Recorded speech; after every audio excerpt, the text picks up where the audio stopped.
in New York, facing a federal judge amid new charges from the Department of Justice. He allegedly shot United Healthcare CEO Brian Thompson in the back, killing the father of two on December 4th. This is separate from the New York State murder charges because Mangione is now facing a federal murder charge along with other federal charges, including stalking. And this federal complaint also reveals some new details. Investigators say a notebook found on Mangione included an August entry that said, quote, "The target is insurance." The 26-year-old high school valedictorian landed in New York this afternoon. You saw that video, and here's a picture of it here as he was escorted to a van from a helicopter. He was surrounded by New York officers and also officials, even including the mayor, Eric Adams. The mayor later called those who cheer the suspect's alleged violence as vile. CNN's Shimon Prokupecz is outside of the federal courthouse there in New York. Shimon, give us the latest here.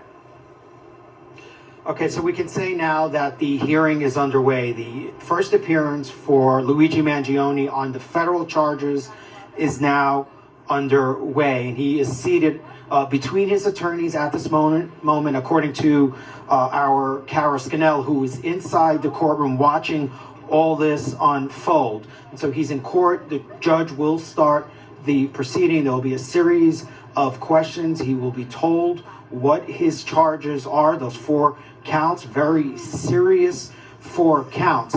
I do want to note about what he looks like. He is no longer wearing that orange prison jumpsuit that we have seen him now as he was leaving Pennsylvania, being brought here by plane and helicopter. He is now in street clothes. He's wearing a, give me one second, a white button-down shirt, a navy 3/4 zip pullover, and khaki pants. So his attorneys, it appears, when they arrived here, they brought clothes for him to change in so he doesn't have to appear before this judge in that orange prison jumpsuit. He is now wearing street clothes, and that hearing, as I said, is now underway.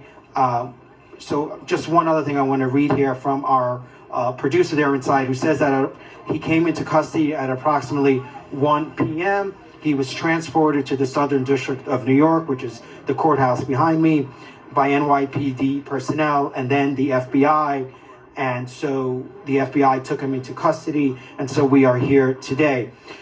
They also said, the prosecutors are now saying that the victim's family has been notified, so they are aware of these federal charges. We know that the Manhattan DA's office has been in touch with them, and now federal prosecutors here from the Southern District of New York and the FBI as well are in touch with them. And so that hearing, as I said, is now underway, and so we await for what happens here. Really the key here also is that we're going to get to hear from his attorneys, hopefully in some, in more, with more information, more in depth than we have from statements that they have made to us, written statements and comments on their way in. Both the attorneys did not want to speak, but hopefully when they come out, they will say something, because I do think the way in which all of this has unfolded certainly caught many of us by surprise. We were all set to be in a state court today. There was a whole process laid out where he would make an appearance on the state charges, and then all of a sudden this morning we started getting word that everything was going to change and that the FBI was going to arrest him, that he was going to be taken into custody on federal charges, and just how everything has been done in this case, from the way he was transported, flown here, the helicopter, the walk that they did from the helicopter, the NYPD and the FBI into a waiting van, and just the whole circumstances around all of this, certainly unprecedented. I mean, I've never seen anything like this. I've been covering courts here, I've been covering law enforcement here over 20 years, and it's just so remarkable about how everything is being done here. It'll be interesting to hear what the attorneys think of it. And I think also interesting to see if Luigi Mangione even understands what's going on. So we wait to hear about what happens here in court, and perhaps to hear from his attorneys once the hearing is over. And Shimon, this federal complaint revealing some new details about the evidence against him. Walk us through those details. So just some more information from court before we get to that. I'm reading here. It says that Mangione answered yes. So we heard from him in court. He answered yes twice to confirm he understands his rights and